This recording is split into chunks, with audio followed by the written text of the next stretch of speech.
രാജഗിരി ഔട്ട്റീച്ചിന്റെ ആഭിമുഖ്യത്തിൽ ഇരിങ്ങാലക്കുട ലിസി കോൺവെന്റിൽ സംഘടിപ്പിച്ച കുട്ടികൾക്കായുള്ള ത്രിദിന സൌഹൃദ ക്യാമ്പ് സമാപിച്ചു. ഇരിങ്ങാലക്കുടയിലെ 1 മുതൽ 10 വരെയുള്ള വിദ്യാർത്ഥികളെ പങ്കെടുപ്പിച്ചുകൊണ്ടായിരുന്നു ക്യാമ്പ്.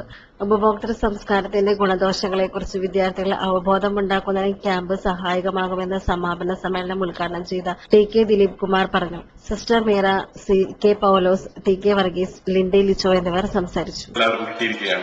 അത് തന്നെ നിങ്ങളുടെ ജീവിതത്തിൽ വളരെയേറെ ഗുണകരമായിരിക്കും. ഈ അനുഭവങ്ങളിൽ നിന്ന് കിട്ടുന്ന പരിശീലനം. അതുപോലെ തന്നെ ഈ ക്യാമ്പിന്റെ തീം വളരെ പ്രസക്തമായ ഒരു തീമാണ്. നമ്മുടെ ഉപഭോക്തൃ സംസ്കാരത്തിന് അധിഷ്ഠിതമായിട്ട് നമുക്ക് നമ്മുടെ ആരോഗ്യം എങ്ങനെ മാനേജ് ചെയ്യണം, അതുപോലെ നമ്മൾ അതനുസരിച്ച് നമ്മുടെ ഭക്ഷണം എങ്ങനെ ക്രമീകരിക്കണം തുടങ്ങിയ കാര്യങ്ങളിലെല്ലാം, അതുപോലെ തന്നെ സൗഹൃദം പങ്കിടുന്ന കാര്യത്തിൽ ഈ 3 കാര്യങ്ങളാണ് ഇതിന്റെ മെയിൻ തീമായിട്ട് വന്നിട്ടുള്ളത്. ഈ 3 കാര്യങ്ങളിലും നിങ്ങളുടെ ശ്രദ്ധ വരുമ്പോൾ നിങ്ങൾക്ക് പൂർണ്ണമായൊരു ആരോഗ്യത്തോടെയുള്ള ജീവിതം നയിക്കാനായിട്ട് നിങ്ങൾക്ക് കഴിയും. അതുകൊണ്ട് തന്നെ ഈ തീം വളരെ ഗുണകരമായിരിക്കും.